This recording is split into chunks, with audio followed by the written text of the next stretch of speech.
Hello students, कैसे हैं आप सब। होप सो आप लोग अच्छे होंगे। लास्ट जो हमारी इकोनॉमिक्स ज्योग्राफी की जो वीडियो थी उसमें हम लोगों ने डिस्कस किया था कि इकोनॉमिक्स ज्योग्राफी क्या होता है, क्या इसकी डेफिनेशन होती है, मीनिंग क्या होता है, और इकोनॉमिक्स ज्योग्राफी का अदर जो हमारी साइंसेज हैं, अदर जो हमारी डिसिप्लिन्स हैं उसके साथ क्या रिलेशनशिप है। आज हम लोग बात करेंगे कि जो इकोनॉमिक्स ज्योग्राफी है उस इकोनॉमिक्स ज्योग्राफी के अंदर हमारी जो इकोनॉमिक एक्टिविटीज़ आती हैं उन 5 एक्टिविटीज़ में हम लोग किन किन एक्टिविटीज़ को इंक्लूड करते हैं और वो एक्टिविटीज़ क्या क्या हैं उनके बारे में हमें डिटेल से इंफॉर्मेशन कलेक्ट करेंगे इस वीडियो में। फर्स्ट ऑफ ऑल सबसे पहले अगर हम लोग बात करें तो हमें ये समझना चाहिए कि जो इकोनॉमिक एक्टिविटीज़ है वो क्या होती हैं, उसके अंदर हम लोग क्या क्या जो एक्टिविटीज़ हैं वो रखते हैं। To explore the fundamental way society procedure distribute and consume goods and service that is called economic activities. अगर हम लोग मेजरली बात करें तो जो हमारी इकोनॉमिक एक्टिविटीज़ होते हैं वो 5 टाइप्स के होते हैं। First one is the primary activities. Primary activities कौन से होते हैं? जो डायरेक्टली कनेक्ट होते हैं आपके नेचुरल रिसोर्सेज से। वो नेचुरल रिसोर्सेज जो हमारे नेचर ने, हमारी अर्थ ने हम लोगों को दिए हैं। इसमें आप लोगों की जो एक्टिविटीज़ इंक्लूड होते हैं वो होती है आपके agriculture, farming, fishing, aquaculture, forestry, logging, mining और क्वारिंग। ये सारी जो एक्टिविटीज़ होते हैं ये हमारी प्राइमरी इकोनॉमिक एक्टिविटीज़ के अंतर्गत इंक्लूड होती है। जैसे खेती करना, फार्मिंग करना, फिशिंग, मत्स्य पालन करना, फॉरेस्ट्री, वनों से जो भी सारे हमें प्रोडक्ट मिलते हैं उनको हम लोग इकट्ठा करके अपनी आजीविका वो पूरी करते हैं। बेसिकली अगर हम लोग बात करें प्राइमरी एक्टिविटीज़ की तो इसके अंतर्गत जो मानव है वो डायरेक्टली किस पे डिपेंड होता है? हमारी अर्थ पे डिपेंड होता है। अर्थ ने जो भी हमारी रिसोर्सेज प्रोवाइड करवाए हैं उन्हीं रिसोर्सेज को हम लोग अपने, जैसे कंदमूल है, वनों से मिलने वाले फल हैं, जो जनजातियाँ जो जीवन होती हैं का जो जीवन है वो सबसे ज़्यादा प्राइमरी एक्टिविटीज़ में इंक्लूड होता है। वो डायरेक्टली आपके नेचर पर डिपेंड होते हैं। उसके बाद आती है आपकी एग्रीकल्चर। इंडिया के रेफरेंस में अगर देखें तो इंडिया की नियर टू 70% जो पॉपुलेशन है, अगर प्रेजेंट की बात करें तो आज भी वो एग्रीकल्चर में इंक्लूड है। उसके अलावा फिशिंग में, फॉरेस्ट्री से मिलने वाले जो प्रोडक्ट होते हैं डायरेक्टली हम लोग इसके अंदर यूज़ करते हैं। ये सारी की सारी चीज़ें किसके अंदर आते हैं? हमारी प्राइमरी एक्टिविटीज़ के अंदर आती हैं। उसके बाद बात करते हैं लोग सेकेंडरी एक्टिविटीज़ की। सेकेंडरी एक्टिविटीज़ में हम क्या करते हैं कि जो हमारा रॉ मटेरियल होता है उसको ट्रांसफॉर्म करते हैं। ट्रांसफॉर्म का मतलब होता है कि जो जैसे नेचर ने हमें कपास दिया, हमने क्या किया, उसके रूप को परिवर्तन करके उसको कमीज में चेंज कर दिया। तो इसके अंदर क्या होगा कि जो फॉर्म ऑफ प्रोडक्ट होती है उसको चेंज कर दिया जाता है सेकेंडरी इकोनॉमिक एक्टिविटीज़ में। जैसे ऑटोमोबाइल्स है, टेक्सटाइल है, फूड्स प्रोसेस्ड होते हैं। जैसे आपने गेहूं उत्पादन किया, वो प्राइमरी एक्टिविटीज़ होती है, लेकिन आप गेहूं से ब्रेड बना के अगर उसको बेच रहे हो तो वो किस में काउंट होगा? आपका सेकेंडरी इकोनॉमिक एक्टिविटीज़ में काउंट होता है। उसके बाद कंस्ट्रक्शंस है, बिल्डिंग है, इंफ्रास्ट्रक्चर्स है, रोड्स हैं, ये सारे कहीं ना कहीं हमारे सेकेंडरी इकोनॉमिक एक्टिविटीज़ के पार्ट्स होते हैं। उसके बाद अगर हम लोग बात करें टर्सरी इकोनॉमिक एक्टिविटीज़ की, टर्सरी इकोनॉमिक एक्टिविटीज़ में जो मेन जो होता है वो होता है प्रोवाइडिंग सर्विसेज। जब आप लोगों को क्या किया जाए, आपको अपनी सेवाओं के बदले आपको जहाँ पर पैसे मिले, इकोनॉमी आप लोगों को मिल रही है, उसके सर्विस चार्ज आप लोग उस यूज़ कर रहे हो, वो होते हैं आपके टर्सरी इकोनॉमिक एक्टिविटीज़। इसमें सबसे पहले आता है जैसे रिटेल। आप क्या कर रहे हो? अपने प्रोडक्ट्स को selling goods directly to the consumers, जो है आप डायरेक्ट अपने कंज्यूमर्स को दे रहे हो। ट्रांसपोर्टेशन आ रहे हैं, ट्रांसपोर्टेशन के अगर जैसे कहूँ तो ट्रांसपोर्टेशन के लिए एक स्थान से दूसरे स्थान पे वस्तुओं को, मानों को लाने ले जाने के लिए हमें क्या करना पड़ता है? उनका खर्च, चार्जेस होते हैं वो पे करने पड़ते हैं। हेल्थ केयर होती है, जैसे मेडिकल सर्विसेज केयर है, वे भी टर्सरी इकोनॉमिक एक्टिविटीज़ का पार्ट होते हैं। एजुकेशन है, टीचिंग और लर्निंग सर्विसेज है, जो टीचर्स हैं, हम टीचर्स हैं जो अपनी सर्विसेज प्रोवाइड करवा रहे हैं, ये भी आपके टर्सरी इकोनॉमिक एक्टिविटीज़ का एक पार्ट है।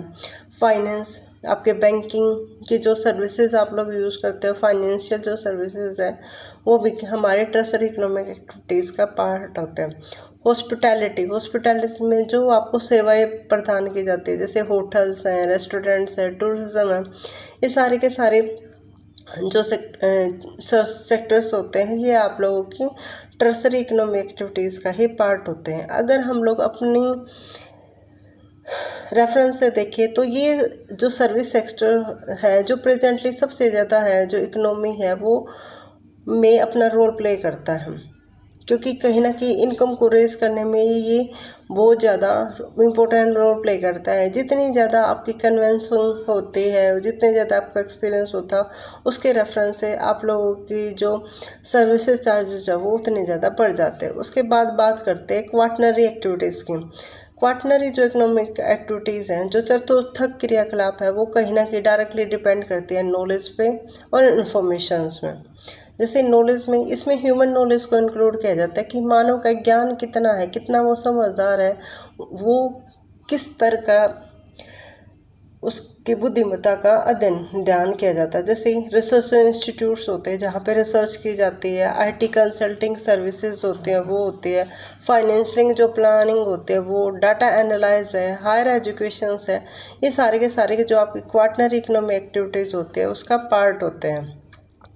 अगर मैं आपको ये बोलूँ कि ये वो इकनॉमी है जो टोटली डिपेंड करती है नॉलेज पे, तो ये चीज़ें गलत नहीं होंगी कि कहीं ना कहीं क्या किया जाता है, एजुकेशन में इन्वेस्ट किया जाता है, इनोवेशन के लिए, नई नई चीज़ों की खोज करने के लिए, ड्राइविंग इकोनॉमिक प्रोग्रेस को ऊपर ले जाने के लिए, और जो हमारी सोसाइटी में जो प्रॉब्लम्स है, जो चैलेंजेस है, उसके सॉल्यूशंस के लिए, और उसके साथ साथ एक सस्टेनेबल डेवलपमेंट को करने के लिए भी कहीं ना कहीं किसकी जरूरत पड़ती है, हमारी क्वाटनरी इकोनॉमिक एक्टिविटीज़ की, चतुर्थ क्रियाकलापों की ज़रूरत होती है।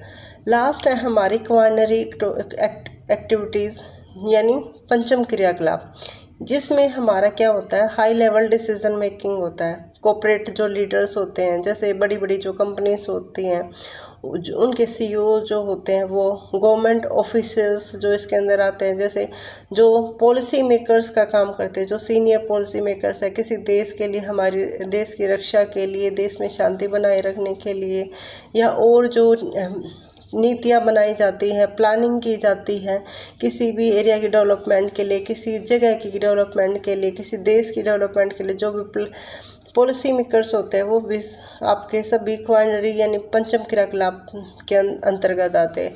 लीडिंग जो साइंटिस्ट होते हैं, जो टॉप रिसर्च माइंड्स होते हैं, जो नई नई इन्वेंशन करते हैं आपके देश के लिए, जो बड़े बड़े जो हमारे साइंटिस्ट होते हैं, जैसे इसरो में काम करने वाले वैज्ञानिक है, वो सब कहीं ना कहीं क्या है, आपकी क्वाटनरी यानी पंचम क्रियाकलाप का हिस्सा होते हैं। सोशल जो लीडर्स होते हैं, जो हमारे राजनेता होते हैं, जो नॉन प्रॉफिट विजन्स के लिए अपने काम करते हैं, देश की वेलबींग के लिए जो काम करते हैं, वो आपके आते हैं, सारे के सारे पंचम क्रियाकलाप में आते हैं।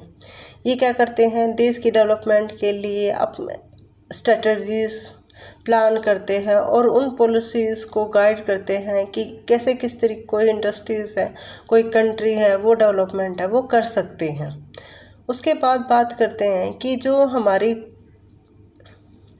इंटरकनेक्टेडनेस है, ए वेब ऑफ इकोनॉमिक एक्टिविटी, यानी जो हमारी प्राइमरी इकोनॉमिक एक्टिविटी है वो फीड करती है सेकेंडरी को। जैसे रॉ मटेरियल है, जब तक वो नहीं होगा तो तब तक हम क्या करेंगे, मैन्युफैक्चरिंग है वो नहीं कर सकते।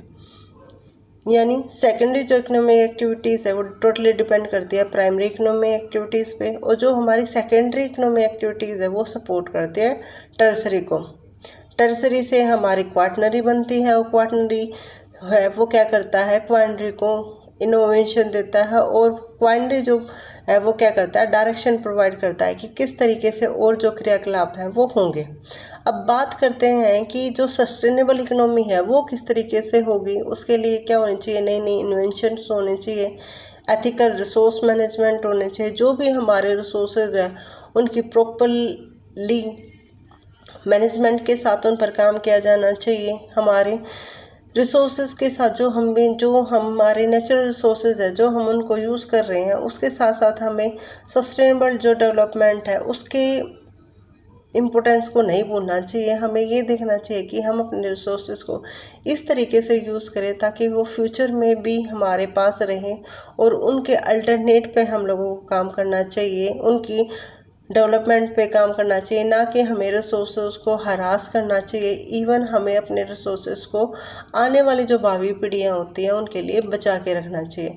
तो ये सारा आप लोगों का आज मैंने इस वीडियो में आप लोगों को जो भी हमारी पांचों जो इकोनॉमिक एक्टिविटीज़ थी उनके बारे में मैंने आपको डिस्कस किया, उनके बारे में बताया कि प्राइमरी इकोनॉमिक एक्टिविटीज़ है वो क्या होती है, सेकेंडरी क्या होती है, टर्सरी क्या है, क्वाटनरी क्या है और क्वाइनरी क्या है, और उनके अंदर कौन कौन से सेक्टर्स या सोर्स सर्विसेज हैं वो हम इसके अंदर इंक्लूड करते हैं। होप सो आप लोगों को ये सारी चीज़ें हैं वो समझ में आई होगी।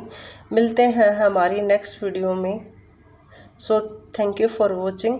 और आप लोगों से एक रिक्वेस्ट है कि हमारे चैनल को सब्सक्राइब करें और सपोर्ट करें हमारे वीडियोस को, ताकि हम और बेटरमेंट के साथ ये काम है वो कर सकें।